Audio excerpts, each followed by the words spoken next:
not officially spring yet, but we are starting our spring break nature finds outdoor nature adventure here. Today is moss day, so we're headed out to find some moss. And by we, I mean me and the kids and, let's see, and the dogs are coming too. Come on, let's go.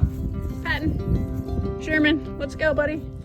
So mosses are a non-vascular plant, which basically means they don't have the xylem and phloem to carry food and water that other plants like trees do and flowers do and grasses do. They don't have those. They're a pretty simple plant and a pretty ancient plant. So they have little leaves that are very thin and they can absorb their water through those. Sorry, it's windy. And mosses don't really have roots either. They have what's called rhizoids underneath them, so they're very short, but they do help them to anchor to whatever soil or tree or rock they're on. Did you guys find any mosses down there? Lots? I'm counting the mosses that you found.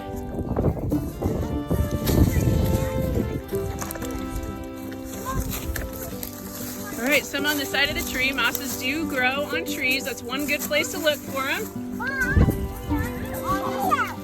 Ethan, you found a ton of moss. Look at all that moss growing on the riverbank on the hillside. There's some over here too. It's bright green. It looks like a carpet.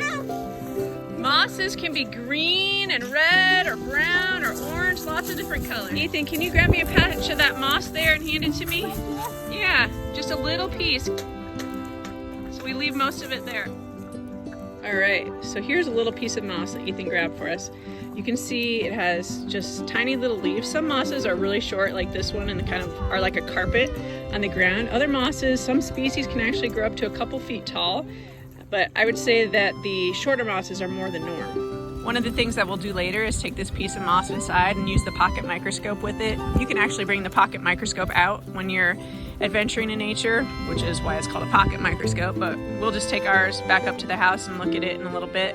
We'll get a close-up look at the phyllids, which are a leaf-like structure that the moss has, and at the rhizoids, which are those root-like structures that they have. You can see that this piece of moss right here, it's hanging onto soil still. One of their functions in their ecosystem, one of the roles that they play, is to prevent soil erosion. So they do help to hold on to soil with those rhizoids. Look at the bright green moss growing on this rock, right here on a rock in the middle of the creek. Another spot in the forest with moss, there's like a rocky outcrop here. It's limestone and it has moss growing on it. Moss can grow just about anywhere it has a bit of sunlight and nutrients available and some moisture. One of the reasons we chose mosses as one of our 5 nature finds for the week is because they're so common.